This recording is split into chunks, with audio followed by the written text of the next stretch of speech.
안녕하세요. 북스타 난리입니다. 오늘은 자존감을 향상시킬 수 있는 미술 치료를 해볼까 합니다. 종이랑 색연필 또는 사인펜만 있으면 여러분도 함께 하실 수 있으니까요. 블루스님과 함께 해보도록 할게요.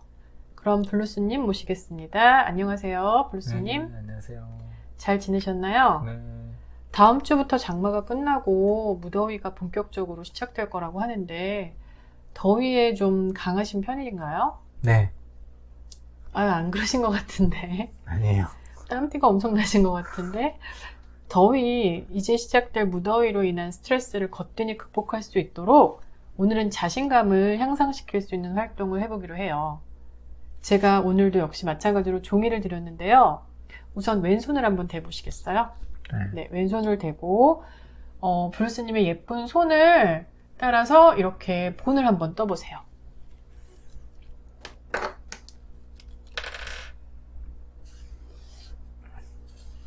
대충 하지 마시고요. 네. 예쁘게 좀 떠주세요. 손가락 모양이 다 날 수 있도록.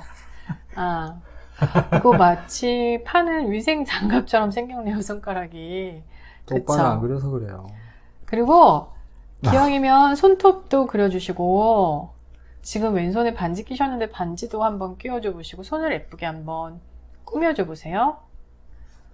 브루스님 손이랑 똑같이 생겼네요, 손톱이랑. 응? 됐죠? 그러면서 계속 이제 더 꾸며주세요. 더 꾸미라고요? 예, 꾸며시면서 한번 드려보세요. 브루스님 팔방미인이라는 뜻 아시죠? 알죠? 팔방미인이 뭐죠? 여러 가지 잘하는 사람이잖아요. 네, 한자성어로 할 팔방미인은 우리나라에서는 여러 방면에서 능통한 사람이라는 걸로 뜻하는데요. 왜 이렇게 오늘 말이 안 되죠? 과거엔 팔방미인처럼 이것저것 다 조금씩 잘하는 제너럴리스트가 각광받는 시대였다면 지금은 자신의 강점을 더 강화해서 한 분야에서 두각을 나타내는 스페셜리스트의 시대예요. 그래요. 아시죠? 네. 그래서 왜 그러냐면은 우리는 한정된 시간을 갖고 있잖아요. 네. 근데 예전에는 약점을 보완해서 뭔가 좀 더 모든 걸 다 다재다능하게 잘하려고 노력을 했는데요. 네. 성공하는 사람들을 봤더니 그러는 사람들보다는 강점에 더 강화하는 사람들이 더 성공을 한다고 해요. 특히나 그렇구나. 지금은 AI 시대라서 네. 우리가 AI에 대체될 수가 있는데 나만이 가질 수 있는 필살기가 필요할 것 같아요. 그건 뭐예요? 손에 뭐 한 거예요. 요즘 여자분들이 많이 하더라고요. 그렇군요. 저는 그냥 없는데 한 거예요. 네. 그래서 오늘은 자신의 강점이 무엇인지 한번 점검을 할 텐데요. 브루스님이 5손가락에 아주 그럴듯하게 손을 잘 꾸며주셨어요. 아주 통통하게 손가락이 예쁘게 생겼는데요. 원래는 이렇게 놓고서 10손가락을 가지고 하기도 해요. 그래서 한쪽에는 강점을, 한쪽에는 약점을 해서 자기를 인식하는 방법으로도 사용하는데요. 네. 오늘은 제가 아까 얘기했듯이 약점을 보완하기보다는 강점에 더 방점을 두고자 왼손만 가지고 강점을 표현하도록 할게요. 네. 그러면 브루스님이 생각하시기에 본인이 생각하는 강점이 뭐가 있는지 여러 가지 강점이 있겠지만 5가지만 한번 골라보시겠어요? 그래서 각각의 손가락 끝에다가 본인의 강점을 뭐 풍선 모양으로 그려도 좋고 한번 표현을 해보세요. 강점이요? 네. 네. 제가 의리가 있죠. 의리가 있는 게 강점이다. 그쵸. 네. 어떤 면에서 그게 강점이 될 수 있죠? 신의가 있다는 게 장점이 될 수가 있죠. 신뢰감을 줄 수 있다. 그쵸. 그런 의미인가요? 네. 그러니까 말하는 게 거짓말 같지는 않다. 그런 게 때로는 강점이 될 수 있죠. 저한테는 신뢰감을 많이 잃으셨는데. 그거는 네. 그런 거랑 또 틀린 거예요. 그래요? 어떻게 틀린지 잘 모르겠지만. 배신 때리지 않는다 뭐 이런 거죠. 알겠습니다. 두 번째 본인의 강점은 뭐라고 생각하시나요? 글쎄요. 꾸준한 거? 지속성이 있으시다고요? 그쵸. 잘은 못하는데 그냥 계속해요. 음. 그런 거?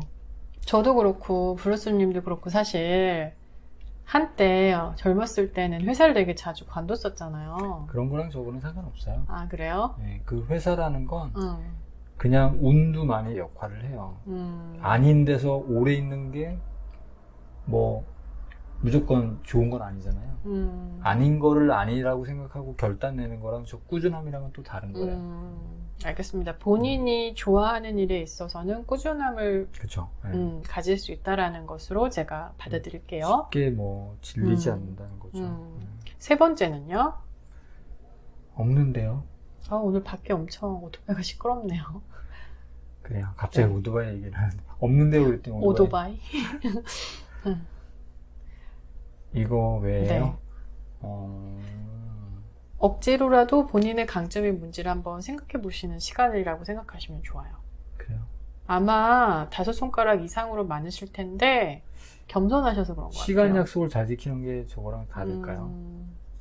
어떤 거랑 다를까요? 의리, 신이 이거랑 좀 다르긴 하죠. 다른 성격이죠. 시간 약속을 잘 지켜요. 그것도 어떻게 보면 다른 사람을 배려하는 배려심에서 나오는 거겠네요. 그렇죠? 뭐 그럴 수도 있고 저는 일을 하면서 시간 약속이 늦어본 적은 없는 것 같아요. 뭐 예를 들어서 데드라인 이런 것도 그렇죠. 네, 잘 무슨 지킨다는 일이든. 거죠. 잘하려고 하는 게 아니라 일단은 그 시간 안에 맞추고. 그쵸. 왜냐면은 우리가 하는 일들이 다 협업을 해서 해야 되는 그쵸. 일이기 때문에 그게 다른 사람한테 피해가 갈 수도 있거든요. 빨리 하고 피드백을 받는 게 낫고. 그렇죠. 그리고 그냥 정말로 시간 약속 누굴 만나기로 했으면 좀 일찍 가는 편이에요. 그러게요. 제가 블루스님을 만나면서 늦게 나와서 기분이 안 좋았던 적은 없었던 것 같네요. 정말 배가 아파서 어쩔 수 없는 상황이 아니면 제가 늦으면 배가 아픈 거예요. 알겠습니다. 그러면 이번에는 좀 다른 관점에서 본인의 능력 부분에 있어서의 강점은 뭐가 있을까요? 능력이요? 네. 뭐 능력이랄 게 있나요? 다 사람들이 비슷비슷한데. 저는 그냥 문제 해결 능력은 있는 것 같아요. 이게 사실은 요새 문해력이라고 하죠. 그렇죠. 사실 어떻게 보면은 창의성의 시대에서 가장 필요로 하는 이제 능력일 것 같은데. 누구나 다 장점이 될 수 있는데 네. 문제 해결 능력이라는 게 머리가 좋거나 어떤 일을 잘해서가 아닌 것 같아요.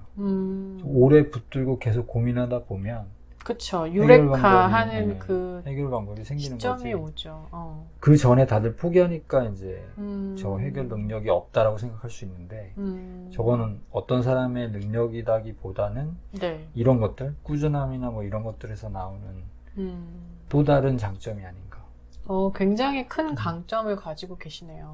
생각이 들고 그리고 새로 강점으로 만들고 싶은 건 감정 표현을 잘하는 거예요. 이건 그냥 희망사항이기도 한데 요즘 실천하고 있는 거예요. 그러게요. 사실 제가 블루스님을 처음 만났을 때만 해도 블루스님이 직접 저한테 대놓고 자기는 표현을 잘 못하니까 오해를 좀 안 했으면 좋겠다라고 얘기를 했는데 최근 들어서는 뭐 나름 어떻게 보면은 감정 표현을 잘 하려고 노력을 하시는 것 같은 게 보여요. 사실 그러면 이거는 아직은 본인의 강점까지는 되지 않지만 강점은 아닌데 예전에는 이제 어떤 사람의 무례함을 그냥 어느 정도는 그냥 수용했다면 네. 요즘에는 그 무례함에 있어서 강하게 얘기를 해주는 편이에요. 저는 사실 이런 지금 강점이 있는데 그런 강점들을 더 발전시키기 위해서는 또 뭘 해야 될까라는 질문을 드리려고 했었어요. 근데 이 부분은 본인이 먼저 이야기를 한 셈이 되었네요. 감정 표현이 굉장히 중요하다는 걸 많이 느끼고 있어요. 그러니까 자기를 보호하는 차원에서 방어기제인 면에서도 네. 굉장히 성숙한 방어기제가 아닌가 생각해요. 그냥 맞아요. 꿍꿍 앓거나 갑자기 폭발하거나 이런 게 아니라 네. 그때 상황마다 자기 감정을 표현할 줄 알면 네. 다른 이상한 방어 기제를 쓰지 않아도 맞아요. 네. 이게 무례하게 보이지만 않는다면 자신이 지금 어떤 감정 상태인지를 다른 사람에게 알려준다는 거는 그만큼 그 사람한테 그쵸. 정보를 줘서 오히려 그 사람과 관계에서 소통을 하는 데에도 그쵸. 네. 굉장히 중요한 역할을 할 수가 있어요. 보통 관계가 껄끄러워질까봐 아, 이거 선 넘었어라고 얘기를 못 하는데 네. 차라리 선 넘었다고 얘기해 주는 게 네. 정말 좋은 사람은 남기고 아닌 사람은 보내는. 그렇죠. 방법인 것 그때 같아요. 다만 태도를 어떻게 해서 그런 얘기를 하느냐가 그쵸. 중요한 것 같아요. 그래서 그래요. 이렇게 5개. 그러면 제가 한 가지만 더 여쭈겠는데 문제 해결을 위해서 평소에 특별히 뭘 하시는 게 있나요? 문제 해결이요? 제 말은 약간 뭐 트레이닝을 한다던가 아니면 본인 스스로 뭔가 이게 하는 리추얼 같은 게 있을까요? 저도 꽤 오래 살았다면 살았는데 음. 예전에는 이 능력이 없는 줄 알았어요. 왜요? 그러니까 뭔가를 계속 고민해보지 않았다라는 거죠, 결국은. 그러니까 음. 타인에게 그냥 맡기거나 아니면 중간에 쉽게 포기하거나? 그렇죠. 남들이 이미 해결해 놓은 문제에 대한 솔루션을 그냥 받아들이는 삶을 살았는데 근데 이게 굉장히 중요해진 이유가 네. 내가 해야 된다는 책임감이 여기 밑에 있는 것 같아요. 강점에 책임감이 강하신 것도 있겠네요, 그럼. 내가 책임감이 있어서 내가 해결하지 못하면 다른 누군가가 없다라고 생각이 들면 어떤 문제를 제가 끝까지 붙잡고 있게 되고 결국은 해결하게 된다라는 걸 이제 경험을 통해서 계속 만들어가는 거죠. 그게 일을 하면서 타이틀이 바뀌어서도 이게 있을 수 있을 것 같아요, 그렇죠? 자기가 좋아하는 일을 먼저 하는 게 중요한 것 같아요. 자기가 하기 싫어하는 일을 계속 고민하는 것도 힘들잖아요. 그렇죠. 네, 그래서 먼저 내가 하고 싶은 일을 하고 그 일을 잘 하고 싶어 하다 보면 계속 문제를 해결할 수밖에 없잖아요. 제가 사실 오늘 드리고 싶은 말하고도 일맥상통하는데요. 우리는 잘하는 거를 할 때 훨씬 즐겁고 자존감을 높일 수 있고 또 몰입도도 높아지면서 훌륭한 성과를 이뤄낼 수가 있죠. 그렇죠? 그래서 오늘도 제가 원래는 강점, 약점을 해서 자기를 인식하는 손가락 본뜨기인데 제가 강점만을 강조드렸던 이유는 자기가 못하는 거에 매달릴 필요는 없다는 얘기죠. 본인이 잘하는 것, 좋아하는 것에서 조금 더 그 강점을 부각하려고 노력을 하다 보면 그러다 보면 더 발전하게 되고 그 과정에서 더 좋은 성과를 낼 수 있다라는 말씀을 오늘 드리고 싶었고요. 그렇게 해나가다 보면 강점에 나를 더 집중시키다 보면 자신감도 올라가고 자존감도 올라간다는 말씀을 드리고 싶었습니다. 네. 오늘은 특별히 제가 뒤이어서 다음 스텝으로 말씀을 안 드려도 될 것 같아요. 여기서 이미 다 말씀을 드렸기 때문에 블루스님이 가지고 있는 신뢰감, 꾸준함, 그리고 시간 약속을 잘 지키는 거, 문제 해결력, 그리고 뭐였죠? 감정 표현을 잘하는 것. 특히나 지금은 아직까지 본인의 강점이라고 생각하지 못하지만 앞으로 그것들을 더 발전시키셔서 자존심이 아니라 자존감이 강한 블루스님이 되시길 바라면서요. 여러분도 한번 오늘 나에게는 어떤 강점이 있는지를 한번 손가락을 꼭 그리지 않으시더라도 생각해보는 시간을 가졌으면 좋겠습니다. 어떠세요? 오늘은 여기서 마쳐도 되겠습니까, 블루스님? 네. 알겠습니다. 감사합니다.